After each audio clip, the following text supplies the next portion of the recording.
èmi tí mò ń sọ̀rọ̀ ilẹ̀ Arabu mo wà tó bá ń wá àwọn tó ya olórí burúkú jù gbogbo àgbáńlá ayé àwọn Arabu ni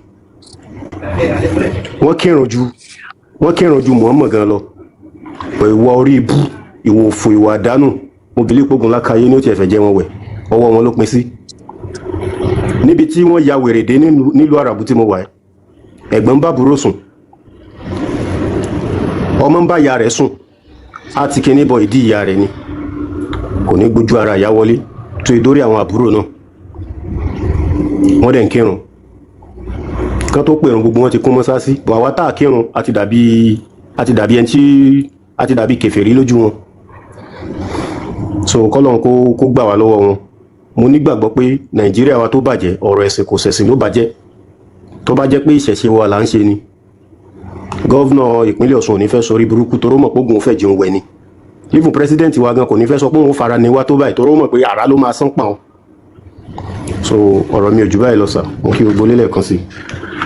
bàbá wa thank you nǹkan táwọn náà ń try láti ṣàlàyé fún gbogbo lé nìyẹn so ẹ̀sìn tí ò mú nǹkan kan kò sí nǹkan kan tó fẹ́ tó mú wá sí ayé wa so kí ni ìwúlò ẹ̀sìn yẹn iná ni bàbá yìí náà sọ́ọ̀sì wọ́n nílé àràbù ni àwọn ń gbé bàbá lè fẹ́ ọmọ lè bá ya ẹ̀sùn ẹ̀yin náà máa wò so gbàtà rẹ̀ ń sọ fún àwọn ẹrú wa àwọn agbélésẹrú àwọn aláṣìṣe Saudi pé bàbá lè fẹ́ ọmọ rẹ̀ nínú ẹ̀sìn Islam ọ̀njà gidi so àwọn tó wà nílé tó wà nílùú Allah tó ń gbé lùmọ́mọ́dún àwọn náà sọ̀rọ̀ nǹkan tó ń fojú wọn rí so nǹkan tó ń fojú wọn rí tó ń sọ jáde pẹ̀lú nǹkan tó kọ sínú ìwé wọn kí ni ìyàtọ̀ tó wà ń bẹ̀ ọmọ máa ń bá ìyá ẹ̀sùn nílẹ̀ Arabu bàbá parọ́ àwọn ọmọ Yorùbá wọn pọ̀ nílẹ̀ Arabu kán wá já wa nínú ìwé tí wọ́n dẹ̀ gbé wá fún yín náà bàbá àbí bàbá lè fẹ́ ọmọ bíbí inú rẹ̀ the same as Islam yìí náà ló ní boyfriend and girlfriend tán bá fúnra wọn lóyún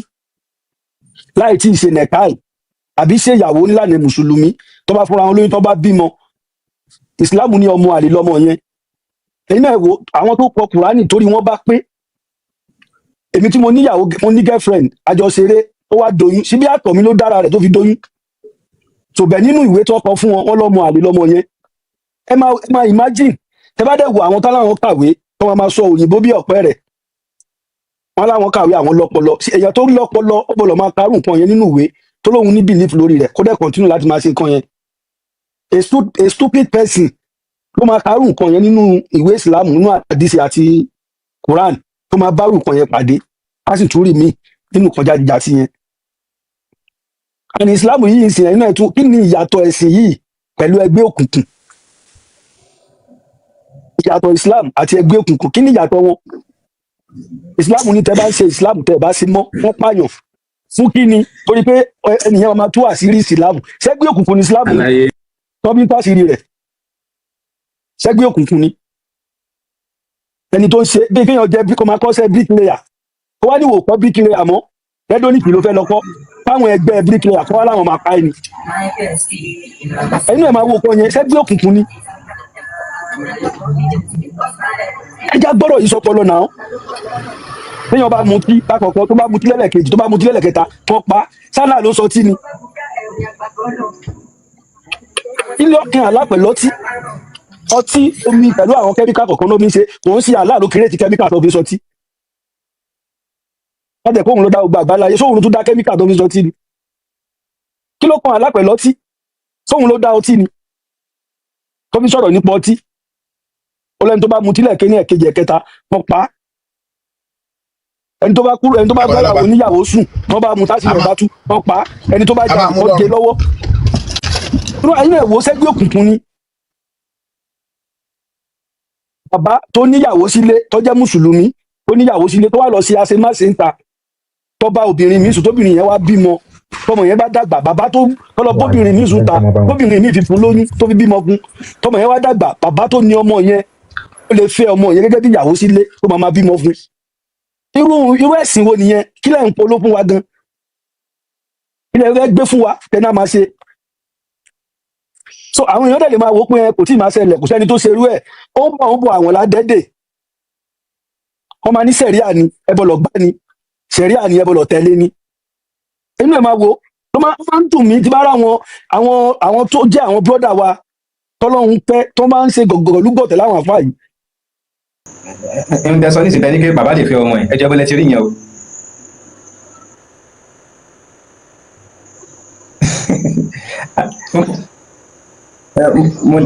mo lè ká. ṣé ìlú ní Islam.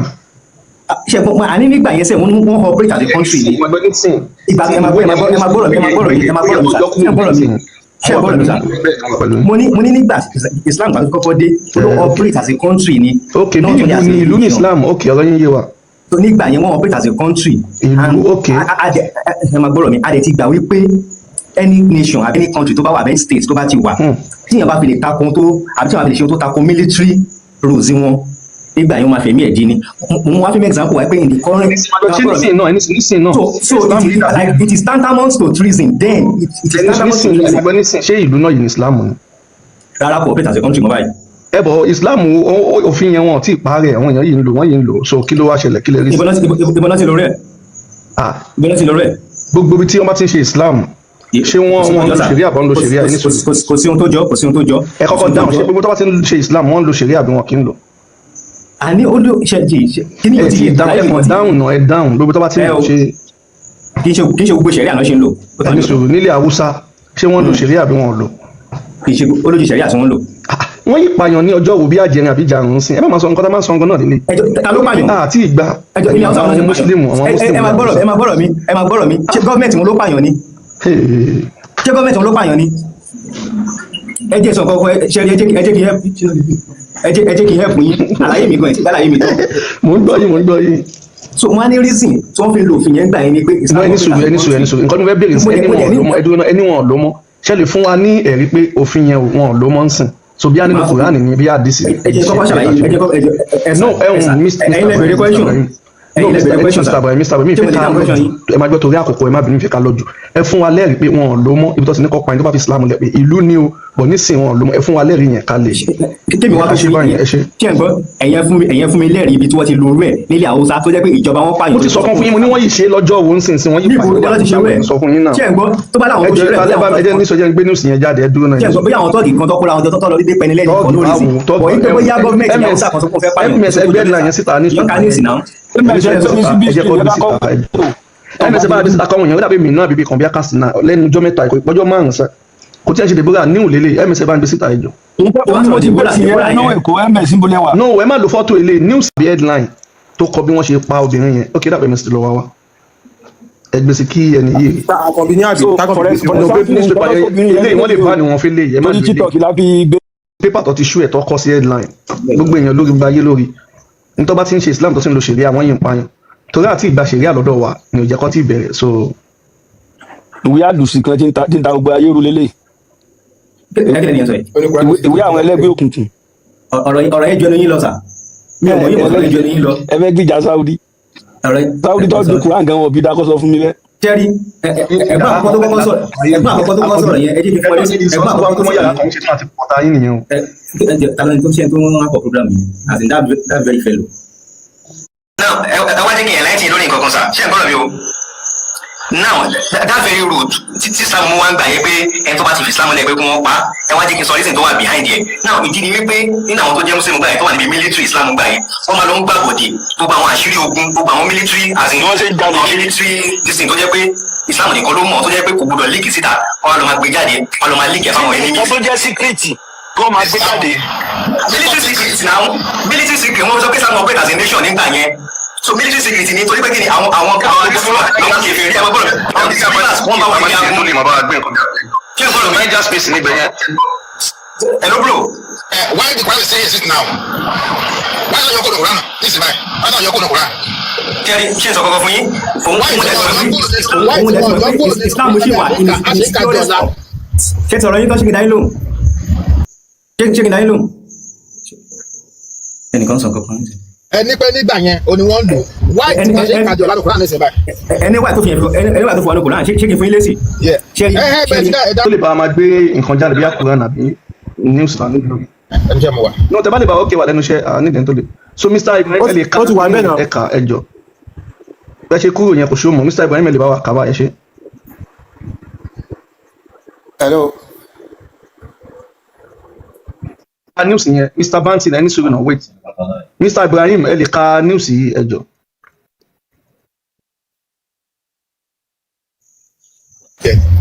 ó tó kà síta.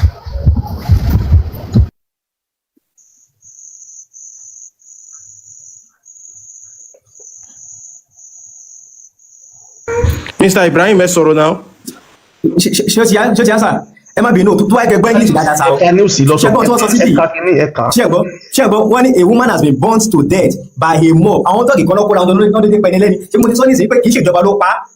ṣébí mo sọ nísìnyí àwọn tó pàdé kúrò náà láyé náà àwọn tọ́ọ̀gì kan ni wọ́n gbádùn ṣẹ́gbọ́n tó sọ bẹ́ẹ̀. Mr. Ibrahim tó bá ẹni sùúrù náà tó bá béèrè nǹkan lọ́wọ́ yẹn dúró náà àwọn tọ́ọ̀gì lẹ́ ló pa yẹn àbí so tá bá fi ìwé yín hàn yín níbi tí ìwé yín ti pa wọ́n láṣẹ pé kí wọ́n lọ pààyàn tó bá fi Islam lẹ̀ kí lè mọ́ wá sọ sí ṣẹ́gẹ́dẹ́ lè ṣe máìkì yín sin ms bá wọn sọ̀rọ̀.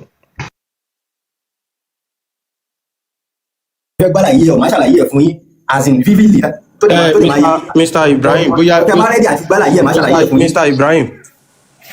Mr. Ibrahim ṣe ń gbọ́ mi. à ń gbọ́.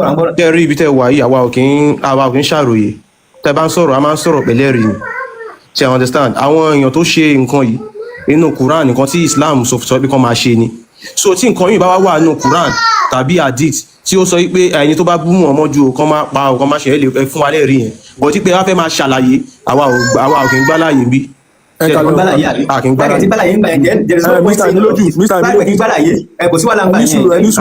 ní 2024 Mubarak Bala was sentenced to 24 years imprisonment for similar reasons ní Kano State so ẹ gbàgbé gbogbo eléyìí tẹ́ ń sọ yẹn by the government he was formally sentenced to death.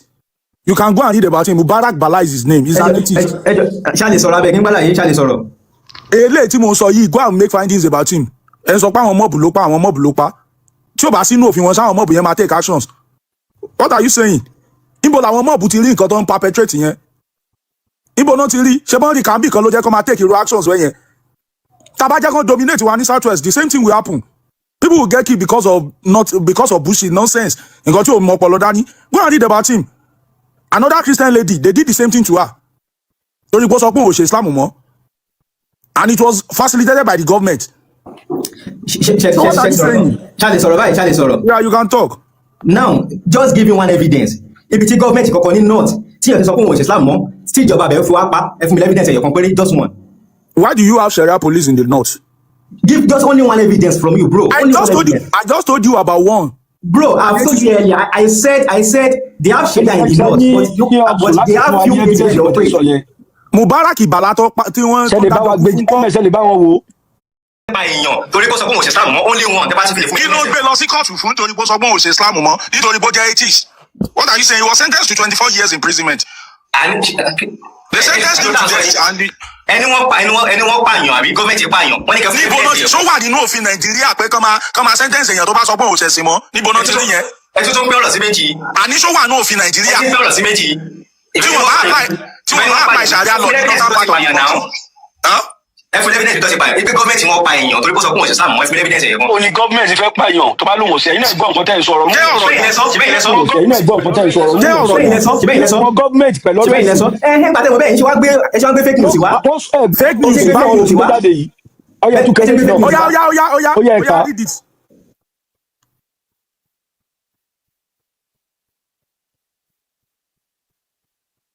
Torí Facebook post lásán nìyẹn o. Ibrahim Shemaka or not, because let me fair show evidence pé kì í ṣe the first time, kì í ṣe the second time. Láti gba ayé Ànábì ló ti ń pààyàn kiri. Anybody tó bá sọ̀rọ̀ sí tó bá sọ̀rọ̀ nípa ẹ̀ bó ṣe máa ń pa wọ́n nìyẹn kò care. And àwọn followers any sùúrù sir, I'm speaking. Ẹ jọ̀ọ́ ẹ má interrupt me. Èmi ò ń ṣe Muslim woman ẹ jọ̀ọ́ ní authority yẹn mi báyìí. Ẹni sùúrù oníkẹ̀ẹ̀ka ẹ̀ẹ́dẹ̀ka. So ẹ wò tẹ́ bá lè gbé mi sí big screen ká fi hàn wọ́n pé bó ṣe ń ṣe nìyẹn látàyé Ànábì. Anybody tó bá ti sọ̀rọ̀ Ànábì either ó máa send assassins wọn àbí tó bá jẹ́ pé nìyẹn follower Ànábì ni ó máa lọ pa wọ́n ni bó ṣe ń ṣe nìyẹn. So olówó Èkó ẹ jọ̀ọ́ àbọrúbọyè gbogbo ilé because gbogbo kìíní ti sú mi gbogbo nonsense it's not Islam show me one Sharia kọ bẹ́ni pé yẹn ò kàwé. Do not insult our intelligence. Do you understand? Ẹ má play gbogbo bullshit game yẹn. It's ridiculous. So ẹ jẹ́ ká hadith yìí. This is Sunan Abi Dawud number 4361. Muhammadu olùpa. Ẹ jọ̀ọ́ ẹ mute anka hadith ẹ mute. ẹ jẹ́ àlọ́ yá let's go. Sunan Abi Dawud 4361. A blind man had a slave mother who used to abuse the prophet.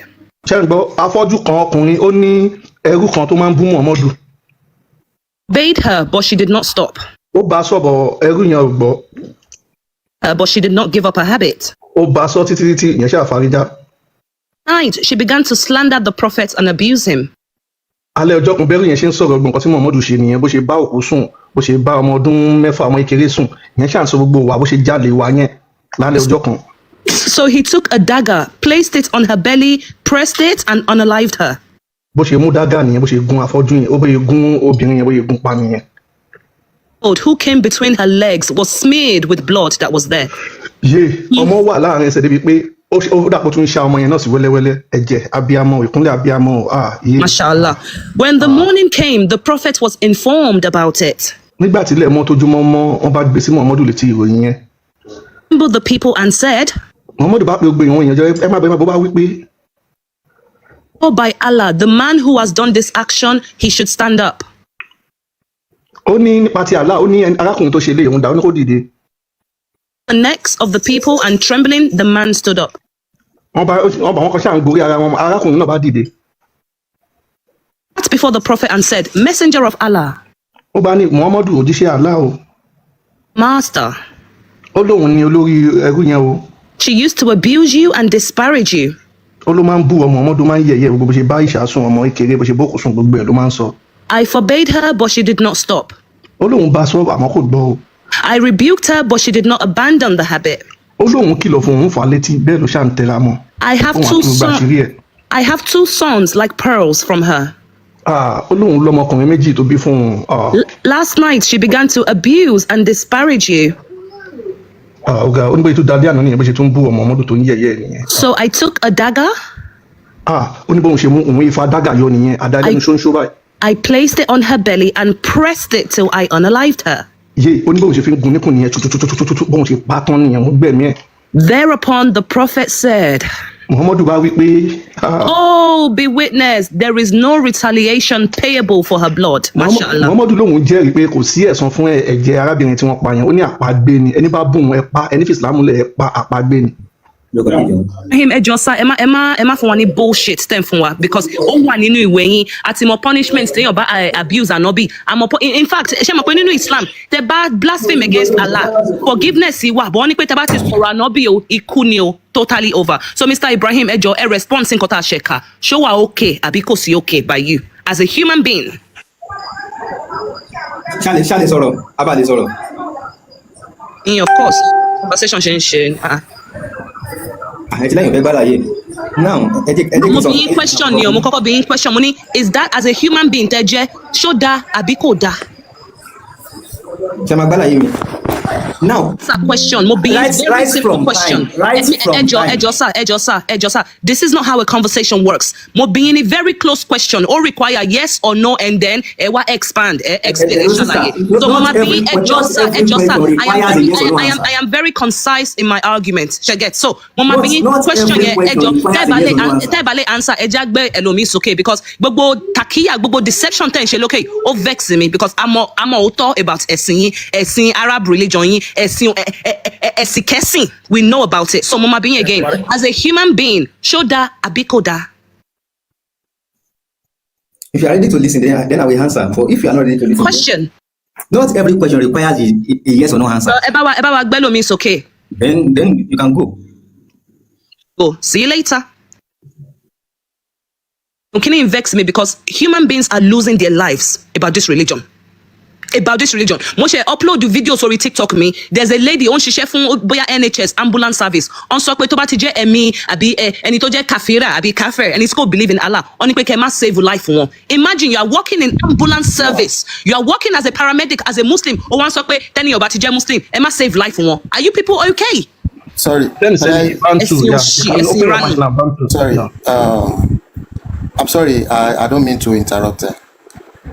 Sorry. Can I talk, please? Go ahead, sir. They were honest about sorrow, sir. Sorry. Of course, I'll be honest. I'm a Muslim. So, for the last statement you just said, Islam could discriminate when it comes to human. As a matter of fact, Islam, Cherry, one thing we need to understand is this. There are people who claim to be Muslim, but they are not following the teaching and the practice and the so-called rules and regulation. Quran is the word from Almighty Allah.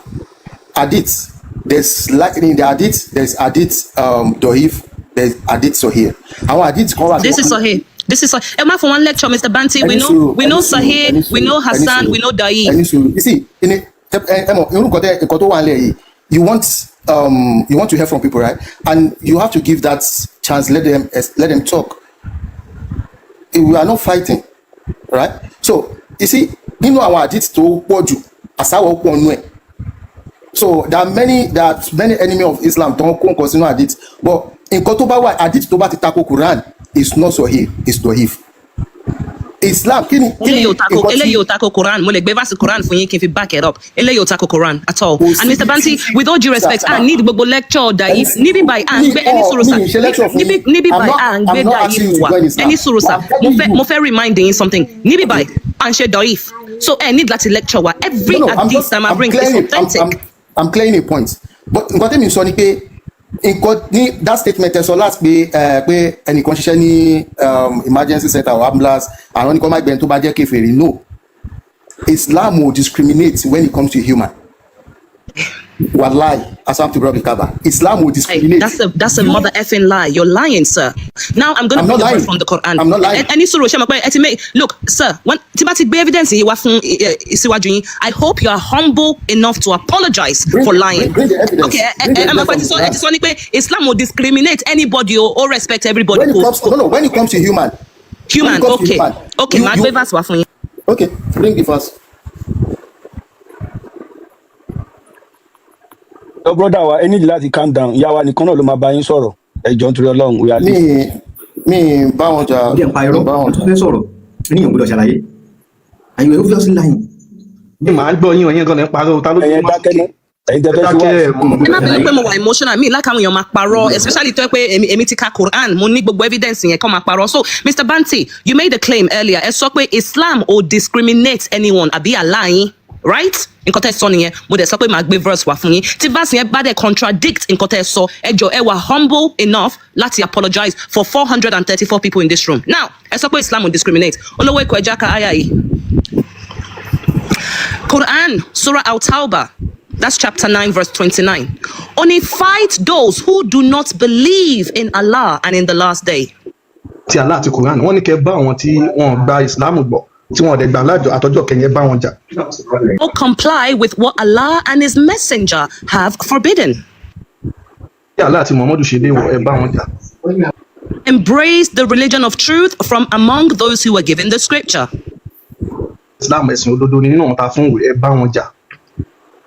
They pay the tax willingly and fully humbled.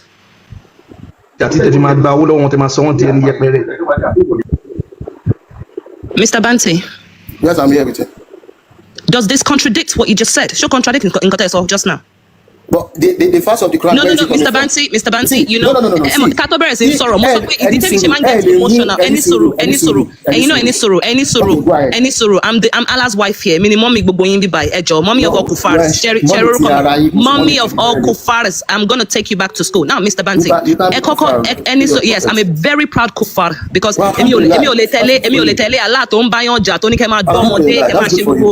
immorality. Mr. Banti, Islam or discriminate. Discriminate. It means that you don't treat people as less because they are not you or because they don't follow your way.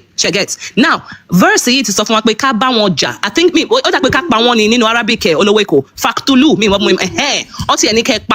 Arabic. So Islam will discriminate against anyone, sir. Thank you, sir. Answer. My mute. Where does the fast coming from?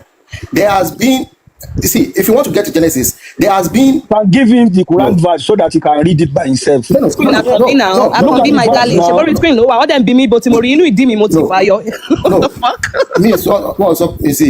You see, Cherry, in as much you are not opening your mind, nobody is preaching for you to accept Islam. but we are just trying to In the verse, we are Emma Salo, just explain the clearing verse. misinformation here.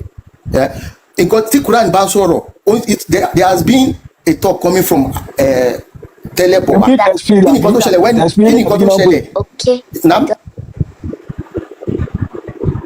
See, most of you can explain verse fún wa. Nǹkan tẹ́ ń sọ kò match question tí mo bí. Ẹ̀yin lẹ sọ pé Allah Islam àbí Allah kò discriminate against Allah anybody. Mo wá gbé verse fún yín nísìn. Ó ní kẹ́ bá wọn tí wọ́n gbàgbọ́ nínú Allah kẹ́ bá wọn jà. Ẹ jọ̀ọ́ sà, ṣé ẹ máa apologize for the lies that you told? Àbí ẹni sùúrù sà, ẹ jọ̀ọ́ ẹni sùúrù sà. Irọ́ ni, ẹ verse yẹn. That's it. No, because Mr. Banti, ẹ fi hàn wá nínú àyà ibi tó ní. No. You see, this is a shame. Shame on you. You are just picking the parts. You are just picking the part that suits your argument. So nǹkan tí wọ́n sọ wọ́n níbi kan ní àyà yẹn ti ń bọ̀. So Mr. Bantu, afẹ́kọ́jẹ́ yẹn àti wọn nìkan lè máa sọ̀rọ̀. Wọ́n níbo ló ti ń bọ̀ ẹ fún wọn. So afẹ́kọ́jẹ́ yẹn àti wọn ṣe afẹ́kọ́jẹ́ yẹn méjì ló ń bá wa méjì là ń bá yín sọ̀rọ̀. Wọ́n níbo university ti ń bọ̀ ẹ sọ fún wọn. Let me just speak it.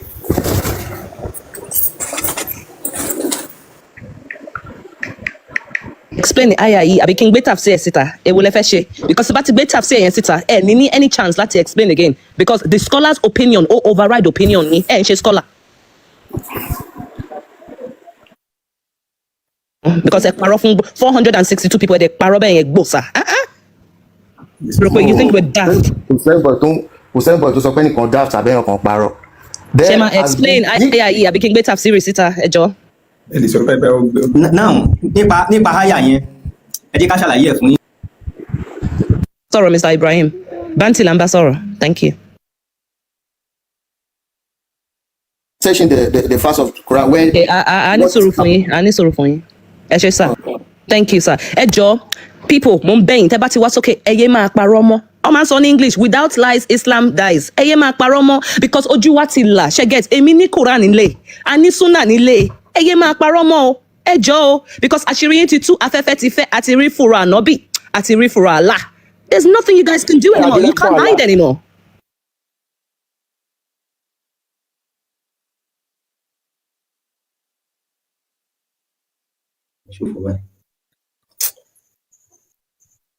Bàbá ṣe ń dúró Mr. Banti fẹ́ ka àyà yẹn bóyá wọn lọ ka tafsir so that àwọn náà again understanding what to mean ṣe get. Mr. Ibrahim ẹ jọ̀ọ́ bóyá ń bá Aisha sọ̀rọ̀ ní background ẹ bá wa mute and interrupt show yẹn.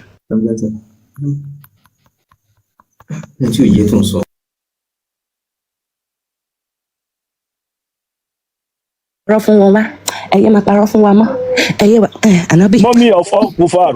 Yes, so Akunbi. Thank you. We are doing absolutely well.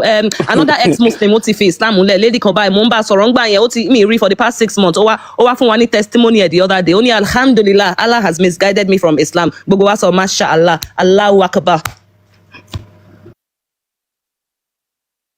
Ẹ̀sìn tí kò tiẹ̀ respect obìnrin no respect for women.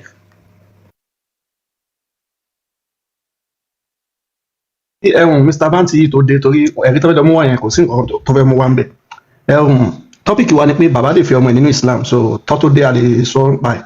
Lẹ́bàá rántí Quran 25:54 títẹ̀ sí àdìkútú ibi tó sọ pé tí wọ́n bá bímọ láì ṣe ní káì tọmọ yẹn bá jóbìn pé bàbá lè fẹ́ so ó máa ń bá píkítà nílé ni so a lè sọ tẹ́ni tó dé torí ẹ̀ ni wọn ò lè rẹ́rìí yẹn mú wa. It's okay. Kí ni. Má padà síbi tó wọn wà wọn nílé dá sí káfí sọ. Confirm gbogbo evil in the world gbogbo atrocities gbogbo everything wicked téèyàn fẹ́ ṣe ní ìgbésí ayé ẹ kọ join Islam everything is available ẹ lè bọ́mọdé sùn ẹ lè kó ẹrú kẹ bá sùn everything na knacking oko Allah ti provide fún oko gbogbo àwọn Muslim man from now till eternity oko nìkan lọ́mọ kọ́ máa dóbò kọ́ máa dó ẹ pa wọ́n ẹ̀sìn òṣì. Ibrahim ti sá lọ ògúfe wọ́n lè bá sùn. Longan fruit ẹ lè bá fruit ṣe àjọṣepọ̀ ẹranko ẹ bá ṣàjọṣepọ̀ everything na knacking for Anobi. ṣèkè tẹ́ ẹ̀ ń bá sọ̀rọ̀ yìí bàbá tó bí Fúlàní ni wọ́n tó jẹ́ ìròyìn lóko ni.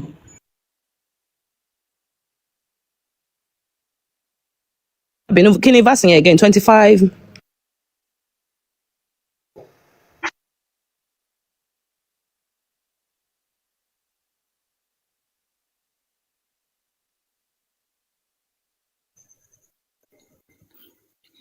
Yeah.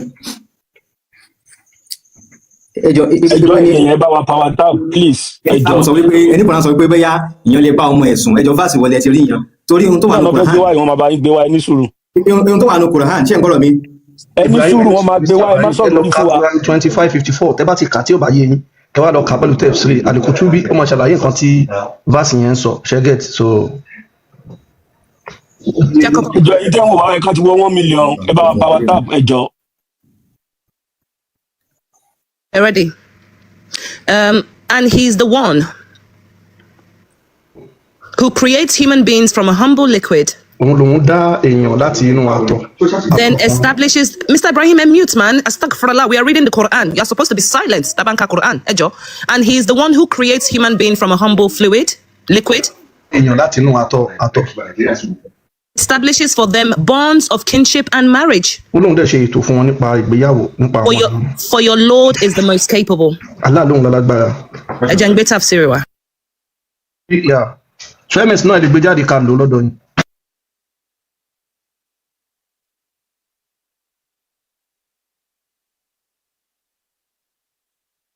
Al-Qutubi ló fẹ́ tú àṣírí Allah àti Muhammadu báyìí àṣírí yín ò bò mọ́. so a ti ẹ̀ sọ gan wípé àwọn ẹ̀yin èèyàn tẹ́ ń wò wá àwa náà máa kọ́ yín a ní láti fi hàn yín bí ẹ ṣe máa gbé àwọn tafsir yẹn jáde so that ẹ̀yin náà bá ń bá àwọn èèyàn sọ̀rọ̀ tẹ́ bá ń torí àwọn èèyàn kan máa ń mẹ́sẹ̀jì oríṣiríṣi pé verse kan kíní kan gbogbo àwọn nǹkan verse tá a bá ń kà ẹ jọ ẹ máa kọ́lẹ̀ lọ́dọ̀ tiyín náà ẹ lọ máa check ẹ lọ́dọ̀ tiyín àwa kọ́ la kọ́ ó wà núwe wọn so ẹ máa kọ́lẹ̀ ẹ máa lọ confirm lọ́dọ̀ tiyín so a máa fi hàn yín bẹ́ẹ̀ ṣe lè show bẹ́ẹ̀ ṣe lè gbé tafsir yẹn jáde Arabic then ẹ wá translate Arabic yẹn ẹ máa translate ẹ sí English it is very simple ẹ má jẹ́ kí àáfàá kan padà àwọn mùsùlùmí kan kí wọ́n scam yín kí ni ẹni ìfẹ́ sọ. Can you go to that surah to Tawbah? That same verse of Quran you read. That same verse of Quran you read, the surah to Tawbah. In the next verse, can you go there? Read that same. No, that same verse you read 5, right? 9.5. No, 929, 929. Okay, go to 9.6. Okay, láti 929 ká lọ 96. I can reverse. So now. Láti 929 ká lọ sí 96. Ẹ̀yin kọ́kọ́ ṣàlàyé 929 yẹn. Tálàwà ìbàdàn wọn ló máa bá yín sọ̀rọ̀. Àwa ní 929 ẹni ká lọ sí 96. Ẹ̀yin ẹgbẹ́ nǹkan tẹ̀ ń sọ náà. You see, nǹkan tí mo sọ ni pé kí ni nǹkan tó bí nǹkan tá la fi sọ pé kan retaliate. Ẹ máa gbọ́ retaliate kan ló wà nbẹ yẹn ò ṣe gbọ́ àgbọ́yé ibẹ̀ yẹn. Ẹni sùúrù. Mr. Banti ẹ mọ̀ tún mọ retaliate kan ló wà nbẹ yẹn. Allah pa yín láṣẹ àwọn tí wọ́n ṣe Islam ẹ lọ bá wọn jà kẹ́ lọ pa wọn. Kò ló retaliate nbẹ yẹn má máa sọ nǹkan tí yóò bá sí nínú. Retaliate ni.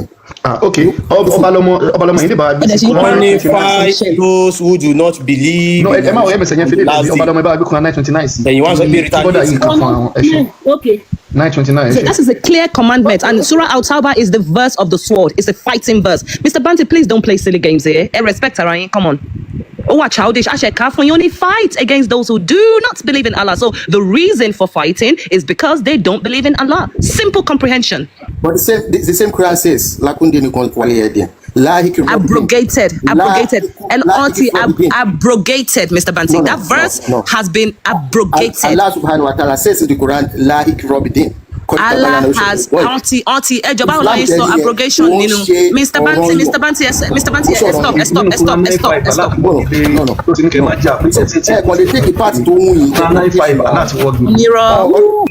You see, there must be something coming before. Mr. Banti, abrogated. Stop lying again. Honestly, see, for me, I don't know. Mr. Banti, ẹ ka Quran yẹn báyìí wọ́n ti bá yín gbèsè ẹ ka fúnra yín ẹ ṣe. Ṣẹ́gbọ́.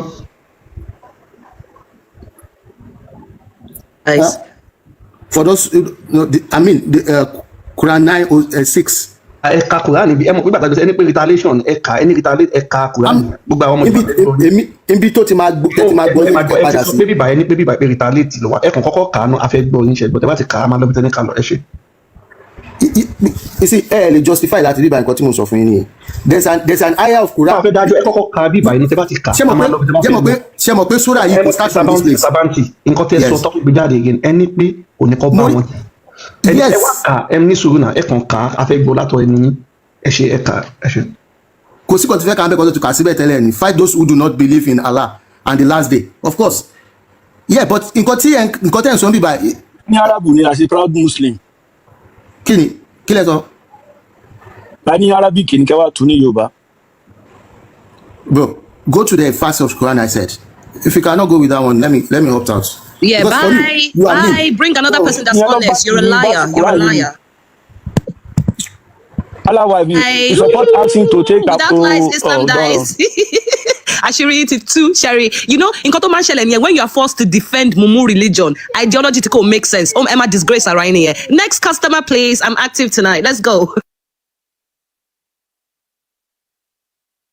Ọlá wọn fẹ́ yí bá wa yẹ yìí, wọ́n fẹ́ bá wa tú wáyà yẹn tẹ́lẹ̀. Ó ti wá o. Mr. Ibrahim, péjì wo péjì burúkú. How insulting. Péjì ọmọlúwàbí. We are the best in the world. International ilé kéwú. Nípa ẹni tí yàn lè fẹ́ nínú Islam.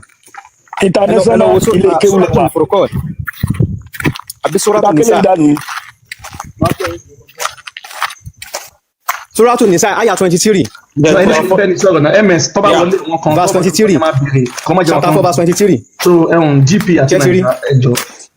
Ẹbí ta ní Nàìjíríà yìí. GP yìí Muslim nìkan ni a lè gbé sókè. Naija. Jẹ́ Nàìjíríà yìí, so. Naija. Bá ti ṣe máa observe lẹ́kọ̀ọ̀kan. So, Muslim, ẹni tó bá jẹ́ Muslim. Òun ni a lè gbé. Chapter 4, verse 23. So, okay, Quran chapter 4, verse 23. Verse 23. Okay. Mala wife. Kẹ́máka fún yín. Ẹ má wọrí wọn á gbé jáde. Mala wife wà ń bẹ̀. Àwọn tẹ́ lè fi a máa kà fún un. Wọ́n máa bá yín gbé jáde. Nígbà kálá wa sọ pé àwọn tẹ́ bá fẹ́ tí wọ́n bí tí ẹ̀ sì gbéyàwó pẹ̀lú wọn kọ́. Òun là ń sọ amọ̀bí tẹ́ ń lọ náà. Nǹkan tó ṣẹlẹ̀ ni pé àwọn Mùsùlùmí ò mọ nǹkan kan táwọn kọ́ yín bí. Àwọn ará bíi ni pé wọ́n máa fún yín níbi tá láti ní bàbá ò lè fẹ́ ọmọ. Ìyẹn tó bá ṣègbéyàwó ni ibi tó ti wá ní pé ìyàwó tó bá fẹ́ tó ṣègbéyàwó pẹ̀lú ẹ̀ ìyẹn tó ṣe nìkan tó bá bímọ obìnrin fún ẹ ò lè fẹ́ ibẹ̀ yẹn ní 2554 yìí òun ló máa ń fẹ́ sá fún wọn máa ń fẹ́ sá lọ sí Quran 423 gbogbo ìlànà náà mọ̀ lórí náà Mr. Ibrahim sọ wá pẹ̀lú yín. So ibi tí wọ́n ti sọ pé a ti ṣe léwu fún kálí. Yeah, 423. So Mr. Nigeria ló ti wá. Hello. Yeah, Allah wife ó ti wá ńbẹ̀. Mo ti gbé síta and then Amaka 424 yẹn náà because ó wà very okay Hello. Sorry. Yes, hello, I'm going. Ẹ jẹ́ kí n tètè sọ̀rọ̀. Mo kàn fẹ́ dúpẹ́ lọ́wọ́ yín because mo ti ń follow page background and listen a lot. And I think lady tó sọ̀rọ̀ náà kan yẹn, I can't remember your name. Something Igbola or something like that. Yes, and I follow you as well on my other page. I'll follow you as well. You guys are doing a fantastic job because it is high time káwọn ìkójú àwọn èèyàn là Christian as well as Islam. So I just come up here to just tell you guys, I absolutely appreciate you. And she fantastic job. Shebo. Thank you for your appreciation. Thank you very much. Thank you. Okay, so Mr. Ibrahim Ikra. What's your lorry screen? No, Ademaka. Next verse after it as well.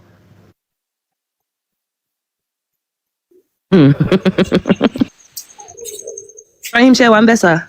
One better. Okay, share me king kafun ya ben lemaka. Okay, mi ole ka Lárúbáwá English in Africa. Okay, Oloweko, share ready. Okay, so what is shrinking me again? What is shrinking me? Yeah, let's go. Thank you, moderator. Also forbidden to you for marriage are your mothers, your daughters, your sisters, your paternal and maternal aunts, your brother's daughter, your sister's daughter, your foster mothers, your foster sisters, your mother-in-law or your stepdaughter you have under your guardianship, if you have consummated marriage with their mothers. But if you have not, I repeat, but if you have not, then you can marry them. No. 25-54 ọmọ ẹ tó bá fẹ́ yàwó kan tó bímọ fún ẹ síta tó ṣègbéyàwó tó so ṣe nìkan pẹ̀lú obìnrin yẹn ó lè fẹ́ ọmọ tó bá bí. Sherry, Oloweko, there's an exception here. it means that tó bá jẹ́ pé o ti marry ẹni yẹn ẹ ti ṣe nikah, you know, because in Islam ó sọ pé èèwọ̀ ni kéèyàn máa dóra wọn kẹ́ máa ṣe fornication before marriage, ẹ gbọ́dọ̀ marry wọn first. Now Islamically, let's say Mr. Ibrahim ẹ fẹ́ ìyàwó nísìnyẹn ẹ wá lọ cheat on your ìyàwó yín pẹ̀lú bóyá side chick yín wá lóyún ó bímọ fún yín because ẹ tí marry ẹ sọ dowry ẹ tí ṣe nikah pẹ̀lú side chick yẹn, Islam kò recognize ọmọ yẹn as your legitimate daughter, hence why you are permissible to marry her, because Islam, she was born out of zina. Come on, Mr. Ibrahim, use logic here, sir. The logical aspect of thinking gangan ni àwọn mùsùlùmí yóò ní. Exactly. O ti ra wọn níyì. So wọn ò lè dáhùn àfiwé yẹn. Ọmọ tẹ fàtọ́ yín bí. Ó tó wá ní kẹ́ mọ bá a sùn. Ọ̀nà lè bá a sùn, ó ní kò sí nǹkan tó burú bẹ́ẹ̀. Àkótó bí yẹn jáde. Okay, mo fẹ́ fún Mr. Ibrahim. All right, fún gbogbo ẹ̀yin tí ẹ ń wò wá. Ẹ kí n fi kámẹ́rà yìí kẹ́lẹ̀ kí n fi wọ̀nyí bẹ́ẹ̀ ṣe máa ṣe. Yeah. So fún gbogbo ẹ̀yin tí ẹ ń wò wá, tí ẹ bá fẹ́ mú tafsir any verse jáde, ẹ lọ sí Qur'an.com.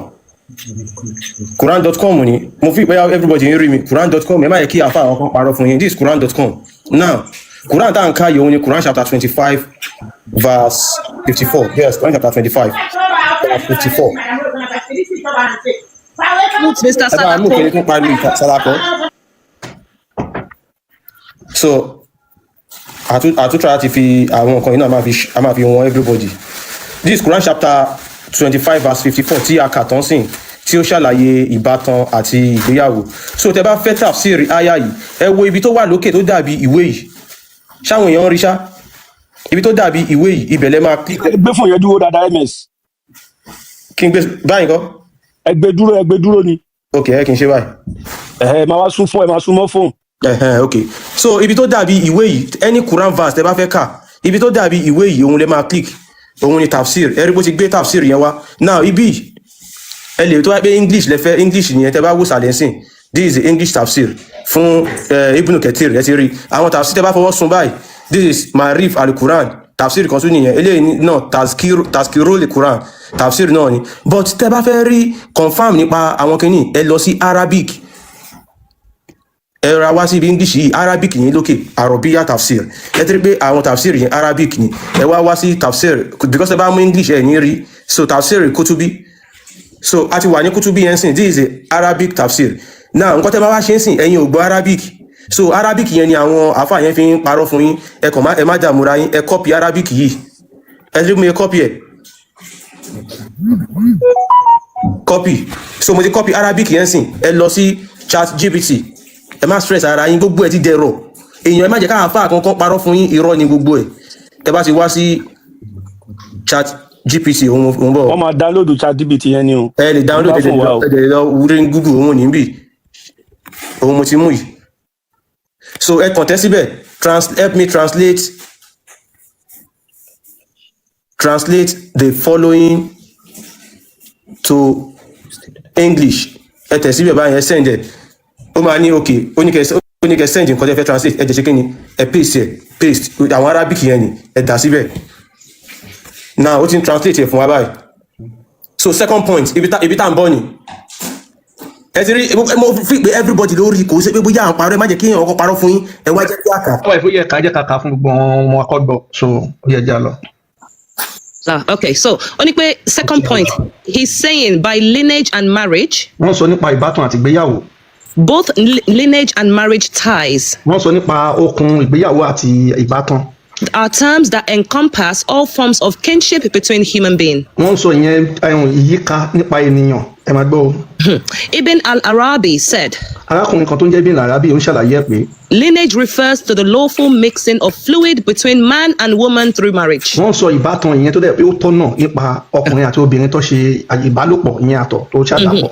If the knacking occurs through sin, i.e. fornication. ṣé ẹ gbọ́ wọ́n ní tí wọ́n bá jọ ṣe pàpàpàṣù pé tí wọ́n ṣègbéyàwó tó bá bímọ. Then it is mere creation, no confirmed lineage. tí wọ́n bá bímọ ẹ máa gbọ́ o. Mr. Salako ẹjọ mute now. Ẹ kàn án mi tẹ́ ń parí. tó bá bára wọn sùn tán bímọ. tó ti bímọ tó bá wọn sọ bímọ tí wọ́n ṣègbéyàwó. Only this is why a child from fornication. ṣé ẹ gbọ́ wọ́n ní ọmọ yìí ó jẹ́ pé ọmọ tí kò tọ́ súnà torí pé wọ́n ṣe nìkan pẹ̀lú ìyá ẹ̀ pé kò wà lawful nínú Islam kò lẹ́tọ̀ọ́ kò bófin mu. It's not included under the verse. ṣe ń gbọ́ kò wà tó ẹ̀ bá ti ṣègbéyàwó pẹ̀lú obìnrin yẹn tó bímọ yẹn kò lọ pẹ̀lú ẹ̀. Forbidden to you are your mothers and your daughters. ṣe ń gbọ́ ó jẹ́ ìwọ ìyá àtọmọ. For she is not legally considered his daughter. wọ́n ní ọmọ yẹn tó bá bímọ kò ń ṣe ọmọ ẹ̀ torí ó bá ìyá ẹ̀ sùn kò ṣègbéyàwó pẹ̀lú ìyá ẹ̀ tó bímọ obìnrin fún wọn pe ọmọ yẹn lọ́mọ ẹ̀ nínú Islam. According to the soundest opinions of our scholars and the soundest view in the religion. Pẹ̀lú gbogbo èrò ọkàn tí gbogbo àwọn ìmáàmù mẹ́rẹ̀ẹ̀rin gbogbo àwọn tó mọ̀ nípa Islam tó gbé Islam dání tí wọ́n sọ àtànábí àtàlá. Mashallah. And if there's no lineage by the law. ṣe gbọ́ wọ́n ní tí o ti ní ìbátan pẹ̀lú òfin ṣe gbọ́ pẹ̀lú òfin ni pé ìyá kò ṣe nìkan pẹ̀lú ìyá tó dẹ̀ ti bímọ nǹkan tó ń sọ nìyẹn. Then there is no marriage tie by the law. ṣe gbọ́ ó ní Allah kan ló so wọ́n pọ̀ Allah ò so wọ́n pọ̀ ìyẹn ìyá ọmọ yẹn àti ọkọ. So fornication does not make the woman's daughter forbidden to the man. Ó ní torí pé ọmọ yẹn jẹ́ ọmọ tí kàn bá ìyá ìṣègbéyàwó ọmọ yẹn ti di ọmọ àlè kò ń ṣe ọmọ ọkọ máa nìyẹn kò ṣe ìgbéyàwó pẹ̀lú ẹ má gbọ́ torí pé ọmọ yẹn kò hàn bá ìyá ìṣègbéyàwó ọmọ yẹn sìn ọmọ àlè ni bàbá yẹn lè fẹ́ kò kí ń ṣe ìwọ̀ fún bàbá yẹn kó fẹ́ ọmọ yẹn torí pé bàbá ẹ̀ kò ṣègbéyàwó yẹn nìkan pẹ̀lú ìyá ẹ̀. Alhamdulillah. Alhamdulillah rabbil alamin. So nínú Islam bàbá lè fẹ́ ọmọ ẹ̀ tí kò bá ti bá ìyá ìṣe nìkan ìyẹn ìgbéyàwó nínú Islam. So ṣẹ́gbẹ́ òkùnkùn tẹ́ ń pè wá ká wá ṣe lélẹ̀ ṣọ́lá àjùtẹ́ ní Muhammadu mú wa lélẹ̀.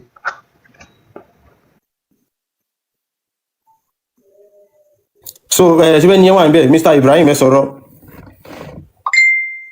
Fún verse yẹn 25:54 and MS Baba mo notice pé tẹ́ bá ti ibi tẹ́ máa ń click on fún tafsir yẹn for some reason ó ti hide al-Kutubi one ó hide kò easy láti find bẹ́ẹ̀ yẹn ṣe get because mo ti ń wá látijọ́ mi mọ̀ pé bá ṣe ń ṣe nìyẹn mo dẹ̀ ti rí reason tó ṣe hide ó expose wọn gan-an ni. ó hide a lot of things ni ó wà nù àwọn tafsir yẹn tó jẹ́ pé torí ẹ̀ mo ṣe sọ ẹ̀yin yan wa tẹ́ bá fẹ́ ṣe tafsir ó better kí ẹ lọ sí Arabic tafsir yẹn pick on Arabic then translate it to English ẹ máa rí oríṣiríṣi ń bẹ ìyẹn gangan ló kúnná tó ṣe understand ohun ló kúnná jù so àwọn people yẹn mọ̀ pé ẹ̀yin òkú lè ka lárúbáwá wọn dẹ̀ mọ̀ pé gbọ́n fẹ́ sá sí ojú sí láti 2025 now gbogbo nǹkan táwa ń sọ confam ni òun rẹ̀ ń sìn tá a bá ní káwọn àfàwà ka lárúbáwá yìí sìn wọ́n máa kà but ọ̀tọ̀ ní nǹkan tó máa tú fún yín wọn ní tú writing fún yín nǹkan tó yẹ káwọn èèyàn wá sì máa ṣègbè sínú ẹ̀sìn yẹn nìyẹn so ìyẹn kan lọ translate. ẹ jẹ́ kí Mr. Ibrahim ka lárúbáwá yẹn àwọn lè kà Mr. Ibrahim mo jẹ́rìí wọn.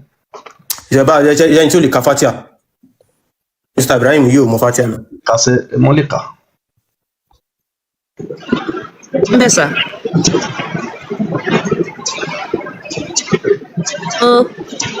Hello from the other side. Hello, are you there? Àwọn kan sọ pé kí n tún kíní yẹn ṣe bí mo ṣe débi tafsir yẹn báwọn fẹ́ screen record yẹn.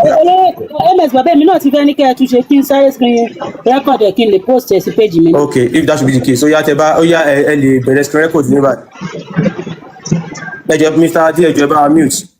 So tí ẹ bá need the tafsir of any verse ẹ lọ sí Quran.com tó bá ti tẹ Quran.com ó máa gbé Quran wá fún yín Quran.com òun ni so tó bá tẹ bá ti ṣí Quran.com any Quran verse tí ẹ bá ń wá bóyá fún àpẹẹrẹ bóyá Quran chapter kákàndínlẹ̀ bóyá Quran chapter 25 ẹni ẹ bá mute ẹni yẹn Quran chapter 25. Now tó bá ti mute yẹn máa unmute ẹ jọ̀ọ́.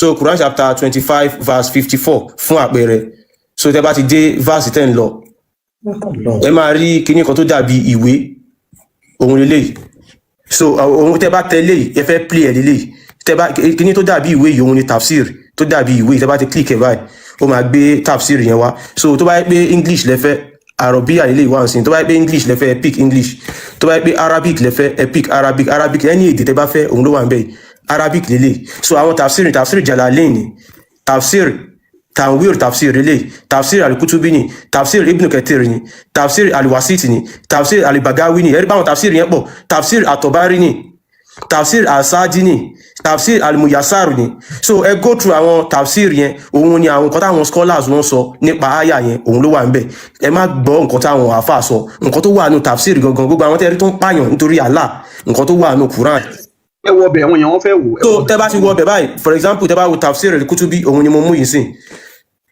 so nǹkan tẹ́ bá ti wọ ọbẹ̀ báyẹn nǹkan tẹ́ kàn máa ṣe ní pé ẹ mọ̀ bí Arabic ni wọ́n fi kọ́ ẹ̀yin ò dẹ̀ gbọ́ èdè Lárúbáwá ẹ lọ kọ́pì àwọn nǹkan tí wọ́n sọ yẹn ẹ kọ́pì ẹ̀ láti ẹ̀ pé Arabic ó láti àwọn Lárúbáwá láti wájú sí làwọn lọ sẹ́yìn so tẹ́ bá fẹ́ kọ́pì ẹ̀yin lẹ́ti máa wá mu ẹ wá kọ́pì ẹ̀ lọ sí iwájú so ẹ kọ́pì gbogbo ẹ̀ tán báyìí so gbogbo ẹ̀yin sìn ẹ copy tẹ́ bá ti copy gbogbo Arabic yẹn ẹ wá lọ sí chat GPT, ẹ lọ sí chat GPT lọ́dọ̀ yín, ẹ tẹ̀ síbẹ̀ pé please help me translate to English. Tẹ́ bá ti tẹ̀ síbẹ̀ translate to English, tẹ́ bá ti tẹ̀ sí báyìí a ní of course a ní kẹ́ gbé nǹkan yẹn wá, ẹ̀kan jẹ́ ṣe kí ni ẹ̀kan paste tafsir yẹn síbẹ̀, tẹ́ bá tó ló ṣe translate ìtẹ̀kan yẹn òun ló ṣe gbé àwọn kíní wá, ẹ bá rí ó ṣe translate, so bá ti translate ọba ẹ̀kan tẹ̀ send ni pound, tẹ́ bá ti tẹ̀ send ẹ rí pé ó ti lọ báyìí, gbogbo àwọn nǹkan yẹn ló ṣe translate fún yín sìn, ẹ ò ní ìdí àfà kankan kó wá tún nǹkan kan fún yín fúnra ara yín, nǹkan tí tafsir yẹn sọ ẹ máa bá bẹ̀. So tẹ́ bá ti ń kà látòkè àyà yẹn ń ṣàlàyé nípa ìbátan àti ìgbéyàwó, so níbi ìsìn ibi second issue yìí ló ti ń sọ pé níbi tí Allah ti ń sọ̀rọ̀ wọ́n ní is saying about lineage and marriage ties. Wọ́n sọ nípa ìbátan àti ìgbéyàwó.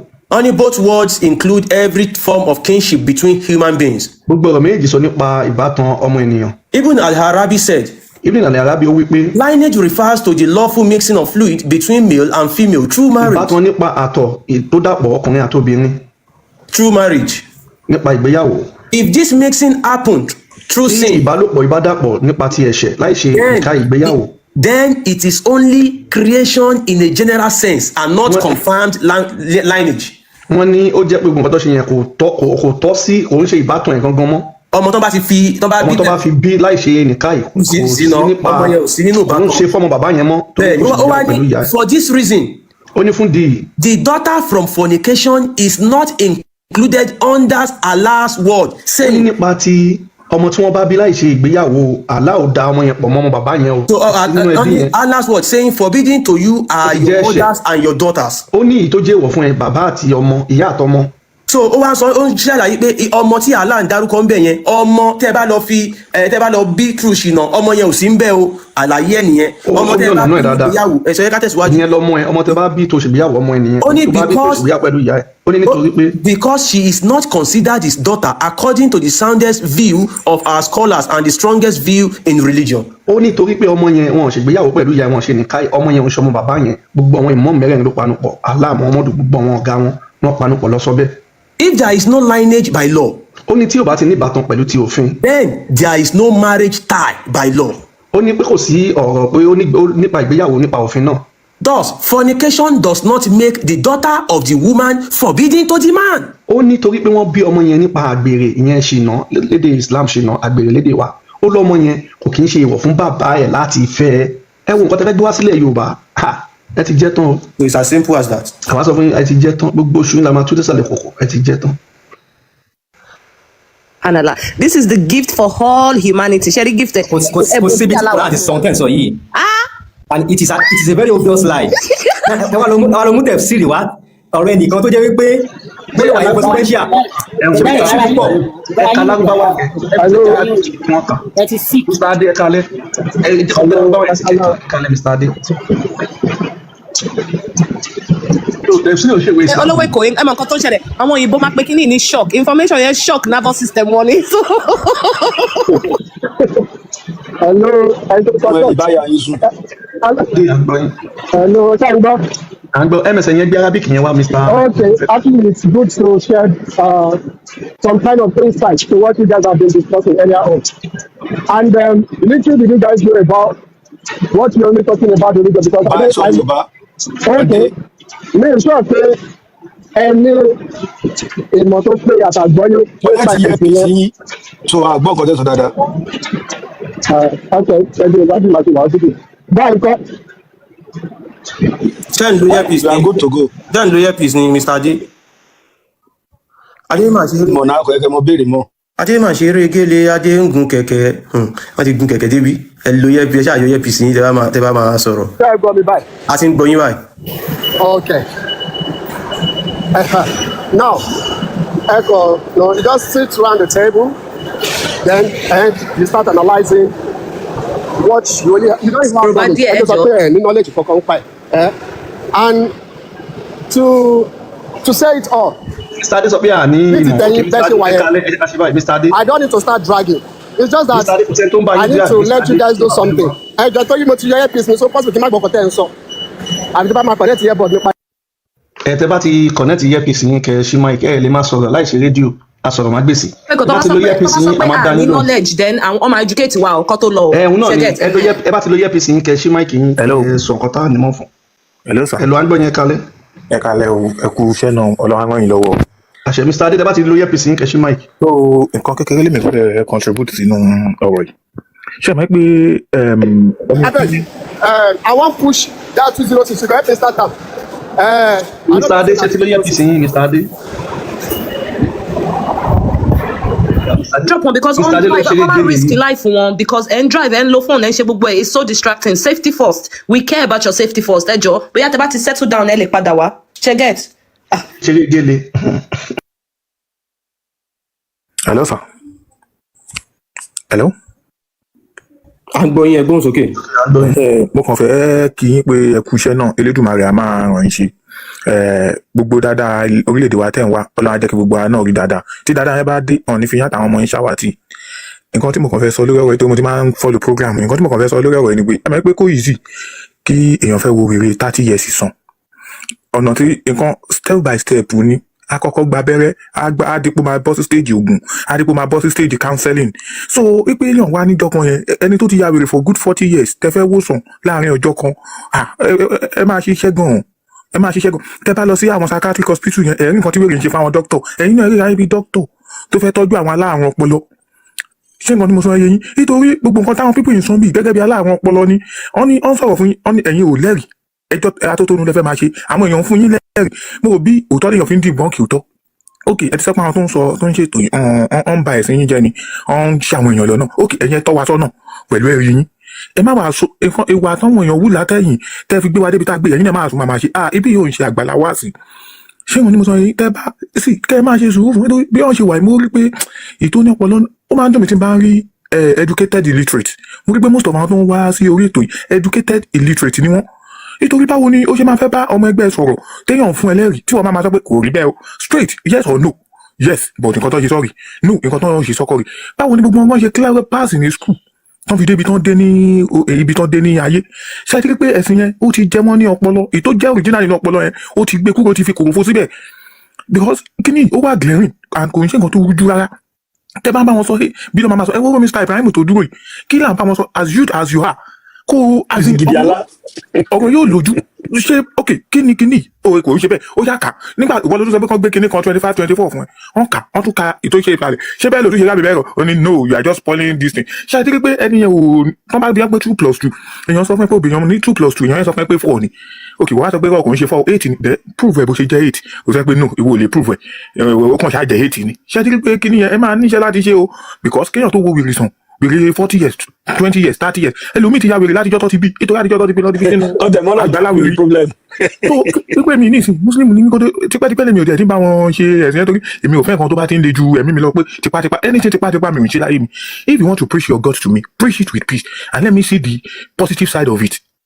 nǹkan tó bá ti ń jẹ́ pé negative ẹ̀yin lẹ́ máa ní ẹ máa jẹun ẹ máa sun ẹ máa tọ̀ òfin gan ti pọ̀ ju ẹ̀sìn tẹ́ ẹ̀ ń ṣe yìí lọ and I decide not to stay neutral now ní ìsìn wọ́n bí ẹ̀ ń sọ̀rọ̀ kẹ́ẹ̀kan sọ fún wa ok irú Mr. Ibrahim tó dúró sókè kọ́ àwọn náà sọ pé ṣáwọn bẹ́ẹ̀ lọ́n kí ayé àwọn rí bí ayé àná bí ṣe rí tàbí káwọn ló gbà bó ṣe lù gbà ó simple yes mo lè gbà gbogbo alamọ̀ nǹkan tí oògùn ṣe nínú ayé àmọ̀ nǹkan tó bátala ṣe àmọ̀ nǹkan tó ń ṣó ṣe kó tó di pa àwọn tó ń tẹ̀lé wọn kó tó pé wọn ní ẹni orí ṣáàdà náà ẹni tẹ́ gbé wá fún wa yìí ta ló lè bẹ́ lọ́n pé olúwa báyẹn ní ṣe rí o tàbí báyẹn ní ṣe lògbà olúwa jọ jẹ́ ń lògbà bẹ́ẹ̀ elédùnmarè jọ jẹ́ ń lògbà bẹ́ẹ̀ elédùnmarè jẹ́ ráyé ṣe bó ṣe ráyé ṣe àfikún máa pariwo sàlàláwà lásàlà tí ò ní orí tí ò nídìí ọlọ́run á fún yín ṣe o àwọn wèrè lẹ́ ń wò ó so tẹ́ bá ti rí ráyé gẹ́gẹ́ bí ẹni tó ń wo wèrè kò sí nǹkan tó máa ṣe tó máa dùn yín nítorí tí wèrè bá bu dókítà jẹ dókítà náà ṣáà ní bu jẹ padà dókítà fi ìrẹ̀lẹ̀ fún lábẹ́rẹ́ ni tó fi máa sùn so ìrẹ̀lẹ̀ ẹ̀yin máa rí ráyé gẹ́gẹ́ bí dókítà tó fẹ́ wo wèrè so ọlọ́run á dẹ̀ máa rìn lọ́wọ́ láti rí wọn wò ó ìtẹ́mi fẹ́ sọ nìyẹn.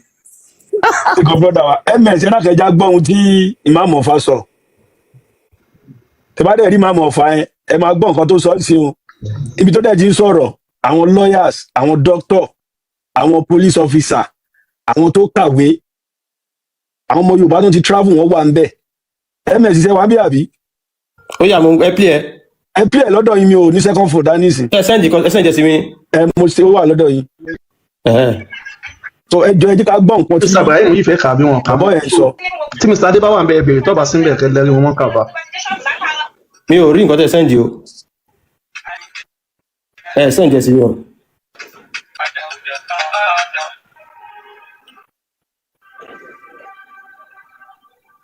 So mi mo bí bàbá wà níbẹ̀. Ó yẹ kí n ka message rẹ. Kí ló wí? Èèyàn kan message nọ́mbà tí a fi síta yẹn, but nọ́mbà UK. MS kí ló wí? Ṣé ń gbọ́ mi bàbá? Mo ń gbọ́ ẹ̀. Mo ní èèyàn kan send message sí nọ́mbà tá a fi síta yẹn pé wọ́n lè pè, but ẹni yẹn UK ló wà lórí nọ́mbà UK ló fi message ló fi send WhatsApp message sí nọ́mbà yẹn. So mo ń wò bóyá mo lè ka àwọn nǹkan tẹ́ni yẹn sọ, ẹni yẹn tóun bá mú mi sẹ́ẹ̀ òun máa lù mí pa ni. Ẹ ṣú ẹ jẹ́ ká wò ẹ kà á náà kó ṣú ẹ. Ẹ ṣú ẹ kí gbogbo wa rí, so àálẹ̀ tu nọ́mbà ẹni yẹn jẹ́ kó wọ́n ń ta, ẹ̀yin tẹ́ bá lè lọ pe nọ́mbà ẹ lọ pe, tẹ́ bá lè report ẹ because nǹkan tó ń ẹ̀sìn yẹn ṣe náà nìyẹn. Ẹ kọ́ wo nọ́mbà yẹn lẹ́jẹ̀ ń pè 4474512375. Ṣọ̀tẹ̀ gbogbo yẹn screenshot ẹ̀. So lára àwọn ọ̀daràn náà nìyẹn, ok. Ó ní you liar, your child is Satan. That's what you are. Allah will soon bring a rascal like you to account. Account. For insulting this beautiful religion. You are a devil, nothing else. And you dwell in hot fire. Don't worry. That's a place for bastard. Insecure motherfucker has to attack a religion. Without Islam, you are no one. Nobody will even know. I'm visiting Nigeria. I will come look for you. Don't worry. And I will give you good beating. That's what you need. Your parents are devils for creating monster like you. Motherfucker. Bastard. Christianity came from Middle East too. Or you forgot that useless people. When Islam is not Arab, I'm sick and tired of devils insulting Islam. Well, Islam will keep rising more, demonize it. So keep going. You are not harming Islam. But your own reply. Show number. It's more like your response. Yes, okay, please, we are live right now. Right now, we are live right now. Because we join, we are shall because we want to phone here. To was being contact so people get MS share number ẹjọ number share if everybody kan lè pè kan bá sọ̀rọ̀. So ẹ̀yin your number ẹ ti rí yẹn +447451237519. So UK ló wà yé náà wá fẹ́ pẹ̀lú threat yìí gan. Ẹ lè report ẹ sí mo máa report agent take screenshot anti-terrorist yes anti-terrorist kìíní máa lọ report wọn fún yes absolutely lucky pọ̀ tìlẹ̀ ọtí ẹgbẹ́ nọ́mbà wọn síbẹ̀ á track wọn easy. tó ẹ̀yin èèyàn tẹ́ ń gbọ́ wa so gbogbo alágbọ́ èdè tí mò ń sọ yìí ẹ̀yin náà ẹ wo wọ́n pe bàbá kan nílẹ̀ Yorùbá wọ́n pè ní Buhari ọmọ Musa Yusuf Adépọ̀jù Ankadip Imran Eleha Sarafa Aremu sọ̀rọ̀ Saidi Situ Rasidi Olúwo lóríṣiríṣi àwọn àfáà yẹn tó ń pọ̀ ká má wàá sọ tàwọn Imran Eleha àwọn yẹn sẹ̀ kéwú tó ń sáré wọ́n sẹ̀ dìpọ́tì wọn wá Nàìjíríà padà ni Sarafa Aremu sọ̀rọ̀ wọ́n sẹ̀ dìpọ́tì òun náà láìpẹ́ yìí ni a sọ ti Buhari ọmọ Musa ẹ wo àtijọ́ tí bọ̀bọ̀ yìí tó ti bẹ̀rẹ̀ sí ní ba orúkọ àwọn baba ńlá baba wa jẹ́ nílẹ̀ Yorùbá ta ló jáde bí gbogbo ilẹ̀ ìrakíṣẹ́ tiẹ̀ tẹ́ǹpì rẹ̀ náà àdúgbò kò sí orúkọ tó ń pè àwọn baba ńlá baba wa kò sí orúkọ tó ń pè àwọn irúmọlẹ̀ wa báwa náà bá wá jáde lénìí ó ṣe pé à ń ba Mọ́mọ́dù lórúkọ jẹ́ gbogbo nǹkan tá à ń sọ nípa Mọ́mọ́dù à ń gbé evidence rẹ̀ jáde ẹ̀yin náà dẹ̀ ń ká fúnra yín ẹni tó bá ń ṣe Islam tí ò bá ṣe mọ́ wọn ní kan pa sẹ́gbẹ́ òkùnkùn ni tí mo bá jẹ́ muslim sí tí mo èmi àti dáàdi mi ò bá kí n ṣe muslim Allah ní kí n má mú wọn lọ́rẹ̀ kò rí kò sùn Allah ní mo sọ́kọ́ mọ̀ ní àbáwọn òbí mi.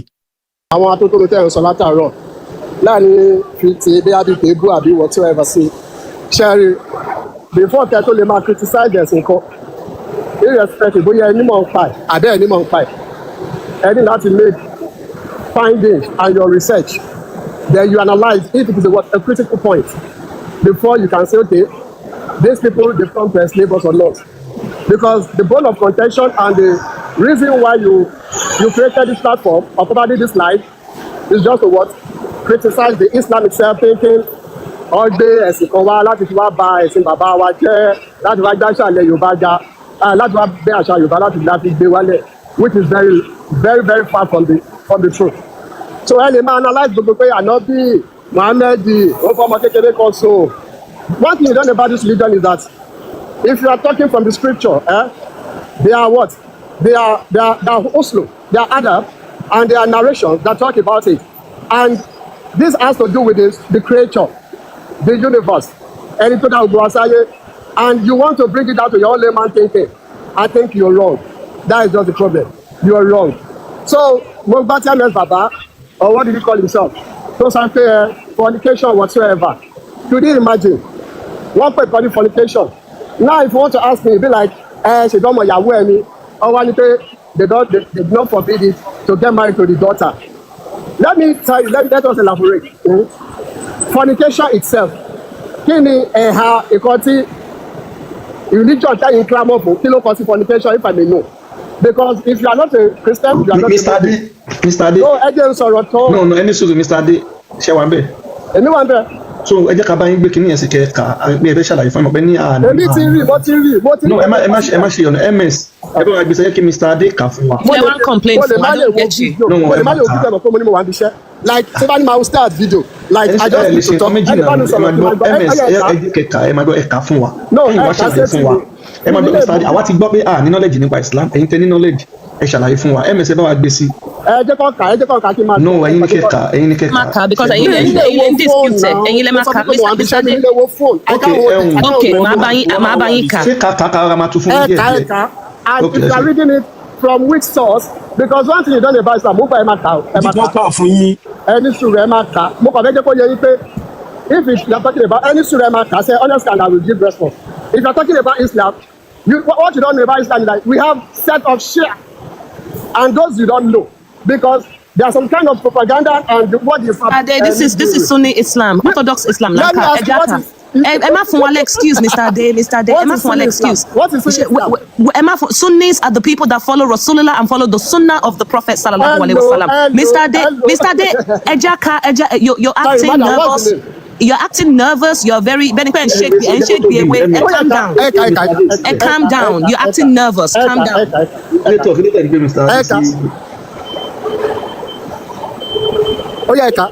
Okay. Mr. Debawa, mute because your background is so noisy. So Kinka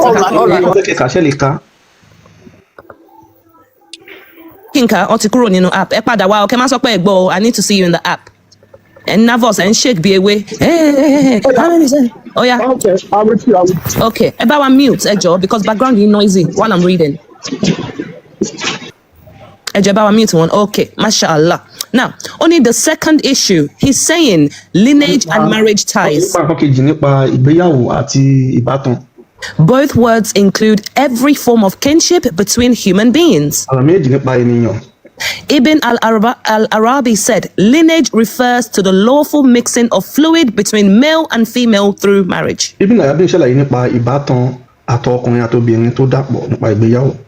If this mixing happens through sin, fornication, then it is only creation in a general sense and not confirmed lineage. For this reason, the daughter from fornication is not included under God's saying.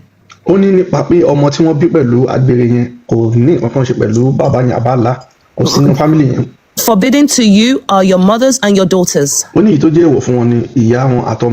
So only because she is not considered his daughter, according to the soundest view of our scholars and the strongest views in religion. If there is no lineage by law, then there is no marriage tie by law. Therefore, fornication does not make the daughter of the woman forbidden to the man.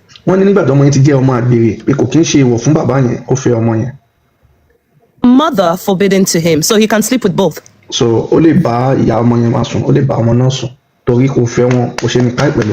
Mashallah. Mr. Ade, do you want to respond?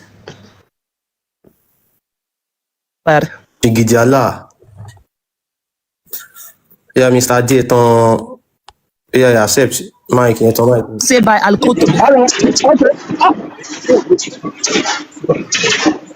Yeah.